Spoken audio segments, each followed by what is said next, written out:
रही हूँ ना, तुम क्यों नहीं समझ रही हो? हमारे बच्चे कितने जा रहे हैं, ये सारे अकेले जा रहे हैं, तो तुम्हारी निकल रही है।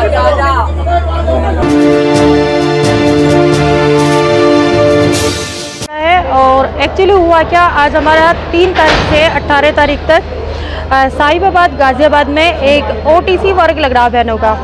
उसमें मैं अपनी बेटी सहित 20 बहनों को छोड़ने के लिए आए थे यहाँ पे।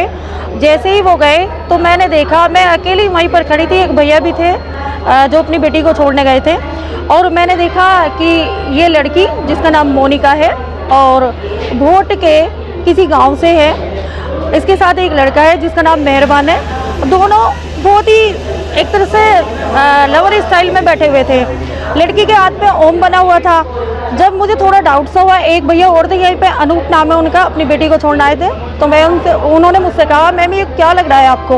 तो मैंने कहा मुझे कुछ डाउट लग रहा है, क्योंकि इस तरह से ना तो भाई बहन बैठ सकते हैं, ना ही कोई पति पत्नी बैठ सकते हैं, ये कुछ अलग ही वो लग रहा। मैं उसके पास जाके बैठी और मैंने पूछा आप कहाँ से हो, क्या नाम है? तो इस लड़की ने अपना नाम नगीना बताया। मुझे डाउट हुआ, उसके हाथ पे ओम लिखा हुआ था। अब नगीना तो ओम नहीं लिख सकती, बराबर में बैठा। मैंने कहा भैया आपका नाम क्या है? तो उसने अपना नाम भी रोहन बताया।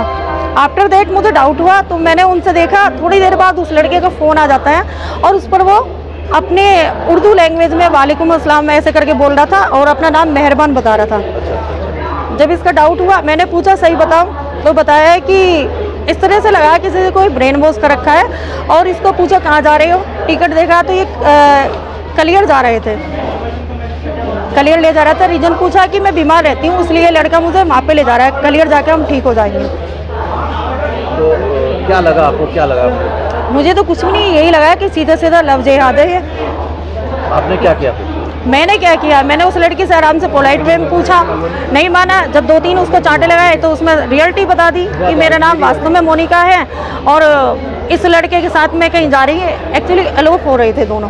मुरादाबाद रेलवे स्टेशन पर एक लव जिहाद की बड़ी घटना को अंजाम देने के लिए एक युवक रामपुर के भोट गांव से निकला था। लड़की हिंदू है, उसको लव जिहाद और माइंड वॉश करके रामपुर से ले जा रहा था कलिहर के लिए, उसने बताया है, उससे पूछताछ में पता लगा है। और निरंतर ऐसी घटनाएं हो रही हैं, रोज़ हम अखबारों के माध्यम से भी देख रहे हैं, खुद भी समाज में घूम के हमें दिखाई दे रहा है, ऐसी घटनाएं रोज़ दिखाई दे रही हैं। केंद्र सरकार से हमने पहले भी मांग करी है कि इस पे कानून बने और अब भी केंद्र सरकार इस पे कानून बनाए। इसी मांग को हम यहाँ पे लेकर आज भी खड़े हैं। इसके लिए हम सब लोगों को तैयार रहना है और ये घटनाएं दिन ब दिन बढ़ रही हैं, इस पर केंद्र सरकार को नज़र डालनी चाहिए।